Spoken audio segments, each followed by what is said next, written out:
Lu adalah rata-rata dari 5 temen terdekat lu. Misalnya kelima temen lu badannya pada gemuk-gemuk, besar kemungkinan lu bakal ikutan gemuk juga karena terinfluence sama kebiasaan makan mereka yang gak dikontrol. Contoh lainnya misalnya kelima temen lu ngerokok. Lu yang aslinya gak ngerokok akhirnya jadi ikutan ngerokok karena mungkin lu takut dicap sok suci dan dikatain gak kompak gara-gara lu doang sendiri yang gak ngerokok. Sadar nggak sadar, keberadaan temen lo itu berpengaruh banget sama pola pikir dan kebiasaan yang lo lakuin. Temen lo ngebentuk karakter lo. Nah, yang jadi bahaya adalah ketika lo secara nggak sadar masuk ke circle pertemanan yang toksik. Lo nggak bakal ngerasa ada yang salah karena teman-teman lo yang toksik itu bakal ngeyakinin lo terus kalau kita ada di jalan yang bener. Padahal sebenarnya lagi ada di jalan yang sesat. Teman haruslah seseorang yang mensupport growth lu sebagai individu. Kalau misalnya lu ngerasain terlalu banyak energi negatif plus drama-drama nggak penting setelah temenan sama seseorang, itu artinya temen lu itu toksik. Nah, di video kali ini gue mau spesifikin lagi definisi dari temen yang toksik itu kayak apa sih. Gue akan sharing berdasarkan pengalaman pribadi 5 jenis temen toksik yang sebaiknya lu jauhin dari hidup lu. Karena kelima jenis temen ini akan ngehambat proses pengembangan diri yang lagi lu lakuin. Jenis temen toksik yang pertama adalah temen yang pesimis dan tukang ngeluh. Lu pasti udah tahu atau kenal sama seseorang yang kerjanya ngeluh mulu. Dikit-dikit ngeluh, dikit-dikit komplain. Udah gitu dia selalu pesimis dan hopeless sama keadaan. Tipikal orang yang nerima gitu aja dengan pasrah, ngelihatnya selalu dari sudut pandang negatif, dan udah nyerah duluan tanpa ada niatan buat mencoba dulu, karena takut ngambil resiko.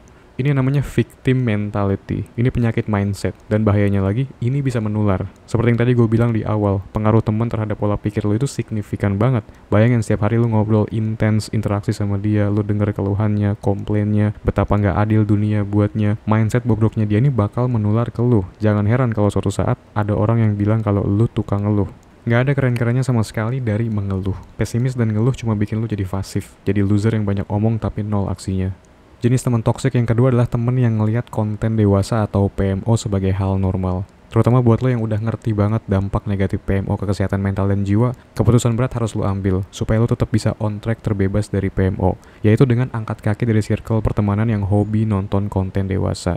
Serius, gak masuk akal banget lo pengen bebas PMO tapi lo tergabung di grup WhatsApp bareng temen lo yang setiap hari share konten-konten mesum yang mengundang. Karena untuk terbebas dari suatu kebiasaan buruk, lu harus bikin semua pemicu yang mengarahkan lu untuk ngelakuin kebiasaan itu nggak kelihatan. Invincible. Mereka bukan temen lu kalau ujung-ujungnya ngebikin lu relapse lagi dan nyesel lagi. Lu harus ngambil keputusan berat untuk ninggalin mereka demi kewarasan jiwa lu ke depannya. Bilang juga ke mereka terus terang kalau PMO dan hal-hal berbau konten dewasa udah nggak ngebantu lu lagi buat dapetin kesenangan masa muda.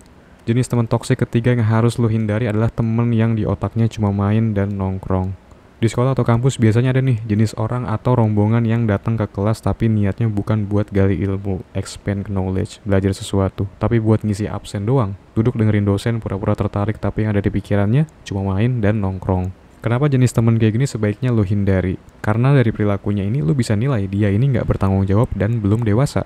Orang tuanya udah keluarin duit gede supaya anaknya ini bisa upgrade dari sisi wawasan dan skill harapannya. Harusnya sebagai anak ya ngejalanin tanggung jawab yang diamanatkan, yaitu dengan belajar, gali ilmu, skill, dan pengalaman. Jadi kalau misalnya lo nemuin temen kelas atau kuliah yang bahkan dia nggak ada interest dan nggak ada rasa penasaran sama sekali buat memahami suatu mata pelajaran atau mata kuliah karena main lebih seru baginya, sebaiknya lo jauh-jauh karena lo bakal terpengaruh ikutan nggak dewasa kayak dia.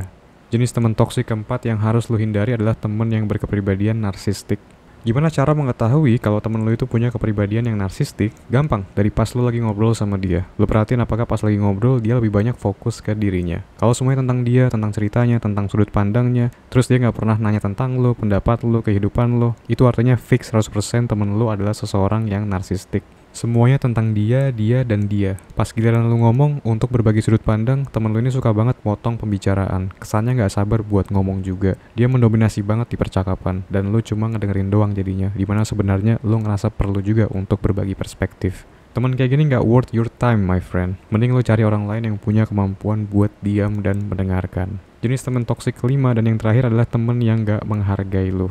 Jenis teman kayak gini biasanya enggan buat appreciate lo. Ini kasusnya biasanya karena si teman lo ini merasa keberadaan dirinya lebih penting dan ngelihat diri lo nggak penting-penting banget. Dia nggak pernah dan nggak ada minat buat muji pencapaian lo. Karena balik lagi dia ngerasa dirinya lebih tinggi derajatnya. Jadi apapun yang lo lakuin kelihatan remeh di matanya. Ngadepin orang kayak gini cuma satu caranya, balik kanan bubar jalan. Teman kayak gini nggak perlu ada di hidup lo. Mending nggak usah temenan sekalian daripada pas temenan dia nganggap lo bukan sebagai seseorang yang setara samanya. Itu dia tadi 5 jenis teman toksik yang harus lu jauhi dari hidup. Biar lu ingat lagi, gue list lagi. Yang pertama, temen yang pesimis, tukang ngeluh dan suka komplain. Kedua, temen yang ngelihat konten dewasa dan PMO sebagai hal normal. Ketiga, temen yang di otaknya cuma main dan nongkrong. Keempat, temen yang berkepribadian narsistik. Dan terakhir, temen yang gak menghargai lo. Menurut lo kira-kira ada lagi kah jenis temen toksik yang harus dihindari? Kalau ada, please komen di kolom komentar.